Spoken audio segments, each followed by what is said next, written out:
नमस्कार, सुलगता सवाल में आपका स्वागत है। मैं हूं आपके साथ वक्ता। आज सवालों से ममता दीदी और उनकी भ्रष्टाचारी गैंग को सुलगाएंगे, क्योंकि एक तो टीएमसी नेता खुलेआम चोरी कर रहे हैं, ऊपर से ममता बनर्जी सीना जोरी दिखा रही हैं। हैरानी की बात तो यह है कि उनके भ्रष्टाचारी नेताओं की पोल खोलने वाली मीडिया को ही ममता धमकी दे रही हैं। ये सब इसीलिए हो रहा है क्योंकि अब उनके 19 नेताओं पर गाज गिरने वाली है और बंगाल में मोदी बड़ा खेला करने वाले हैं। ये सभी नेता भ्रष्टाचार के जाल में फंसने वाले हैं और इन घोटालों की जांच की आंच ममता तक भी पहुंचने वाली है, क्योंकि अब शिक्षक भर्ती घोटाले में फंसे टीएमसी विधायक मानिक भट्टाचार्य पर गिरफ्तारी की तलवार लटक गई है। उनके खिलाफ सीबीआई ने लुकआउट नोटिस जारी किया है। पश्चिम बंगाल प्राथमिक शिक्षा बोर्ड के चेयरमैन रह चुके विधायक भट्टाचार्य के खिलाफ प्राथमिक शिक्षकों की भर्ती में गड़बड़ी करने का आरोप है। यानी धीरे धीरे टीएमसी के नेता सीबीआई के जाल में फंस रहे हैं, जिससे ममता बुरी तरह तिलमिला उठी हैं और सवाल सुलग रहे हैं।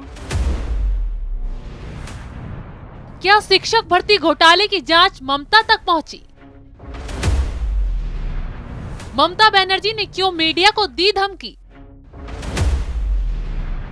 क्या टीएमसी के 19 बड़े नेता जाएंगे जेल? क्या बंगाल में गिर जाएगी ममता की सरकार?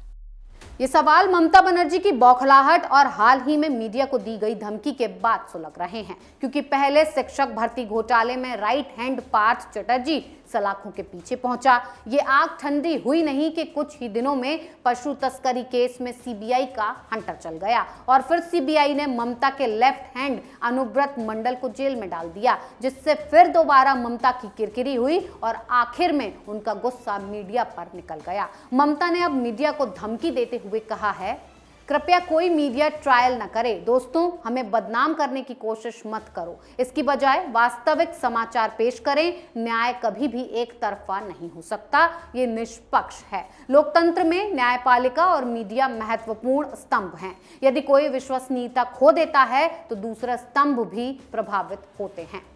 अब मीडिया को ममता समझाएंगी कि उन्हें किस तरह से खबरें लोगों को दिखानी है। ममता की इस तरह की धमकी देने का मतलब है कि लोगों को टीएमसी का भ्रष्टाचार न दिखाया जाए, टीएमसी की गुंडागर्दी न दिखाएं। ममता तो ममता, लेकिन ममता के नेता धमकी देने में उनसे भी अव्वल निकले हैं। विरोधी दल के नेताओं की खाल से जूता बनाने की धमकी देने के बाद दमदम से टीएमसी के वरिष्ठ सांसद सौगत रॉय ने फिर धमकी दी है। टीएमसी सांसद सौगत रॉय ने कहा है, टीएमसी को चोर बोलने पर पार्टी के समर्थक उठ खड़े होंगे और इलाके से बाहर कर देंगे।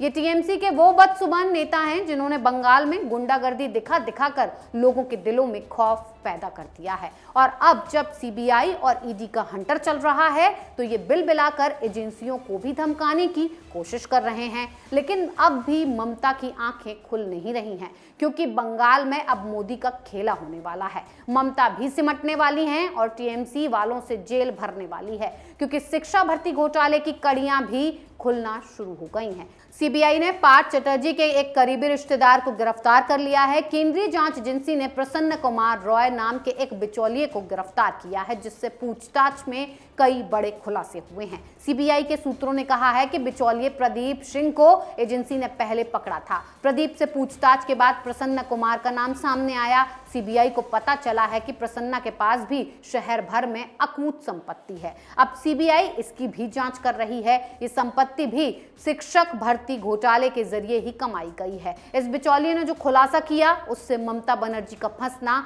तय माना जा रहा है, यानी कि जांच की आंच ममता बनर्जी पर भी पहुंचती दिखाई दे रही है। इसीलिए ममता बुरी तरह बिलबिला रही हैं। बताया जा रहा है कि शिक्षा भर्ती घोटाले में प्रसन्ना रॉय ने भी अहम भूमिका निभाई थी। प्रसन्ना पर अयोग्य उम्मीदवारों के साथ ढील कराने से संपर्क कराने से लेकर पैसे लेने तक का आरोप लग रहा है। धीरे धीरे एक के बाद एक मछली सीबीआई के हत्थे चढ़ रही है और यही चीज ममता बनर्जी की टेंशन को बढ़ा रही है। कोर्ट भी ममता सरकार के भ्रष्टाचार को लेकर सख्त हो गया है। इससे शर्मनाक और क्या बात होगी कि हाल ही में कलकत्ता हाईकोर्ट ने बेसिक शिक्षा में एक व्यक्ति की छीनी गई नौकरी के मामले में टिप्पणी करते हुए यहां तक कह दिया कि बंगाल ऐसा राज्य बन गया है जहां बिना पैसे दिए कोई न तो सरकारी नौकरी हासिल कर सकता है और ना ही उसे सुरक्षित रख सकता है। जब कोर्ट की खुलेआम राज्य सरकार को भ्रष्ट बता रहा है तो ये ममता के लिए चुल्लू भर पानी में डूबने लायक है। अब खबर ये भी आ रही है कि ममता की पार्टी के काफी नेताओं पर भी गाज गिरने वाली है। सवाल यही है कि क्या पार्टी के अन्य नेता भी ईडी सीबीआई की नजर में हैं, जिसका जवाब ये है कि ममता के 1, 2, 3 नहीं बल्कि 19 मंत्री ईडी की रडार पर हैं। बीते 8 अगस्त को कलकत्ता हाईकोर्ट की डिवीजन बेंच ने एक ऐसा आदेश दिया जिससे टीएमसी की मुश्किलें बढ़ती दिख रही हैं। कोर्ट ने तृणमूल के 19 बड़े नेताओं की संपत्ति को लेकर दायर जनहित याचिका में ईडी को भी पार्टी बनाने का आदेश दिया है। इन नेताओं में राज्य सरकार के 7 मंत्री भी शामिल हैं। इस आदेश ने टीएमसी खेमे में खलबली और ज्यादा बढ़ा दी है। मतलब साफ है कि ईडी की रडार में टीएमसी के 19 बड़े नेता हैं, जिससे जांच की आंच ममता बनर्जी तक पहुंच सकती है और ममता की सारी हेकड़ी निकल सकती है। इन सभी नेताओं पर शक है कि इन्होंने सरकारी सिस्टम में घुन लगाया, यानी भ्रष्टाचार की संपत्ति जुटाई है, जिसकी जांच तेजी से होगी और होनी भी चाहिए। खैर, जल्द ही जांच शुरू हो जाएगी और ममता के एक एक कर 19 के 19 बड़े नेता सलाखों के पीछे बैठे होंगे।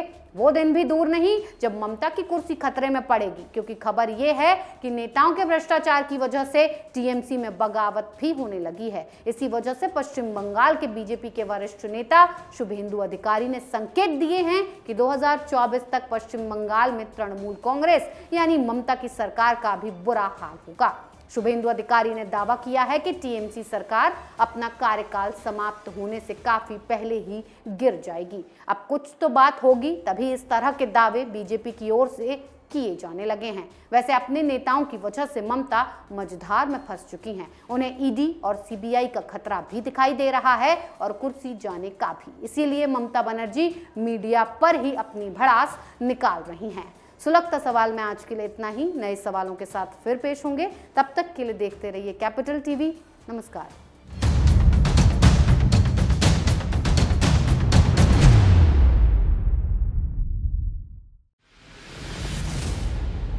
मैं राजनीति करता नहीं, पर राजनीति को बहुत गहरे तक समझता हूं।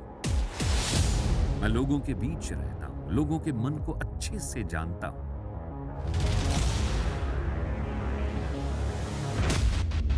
पब्लिक और पॉलिटिक्स की हर नब्ज को खूब पहचानता हूं। संघर्ष की सियासत से सत्ता के सिंहासन तक मैं हर खबर से खरा सच निकालता हूं। ना कोई दौड़, ना कोई race. Capital TV, Uttar Pradesh.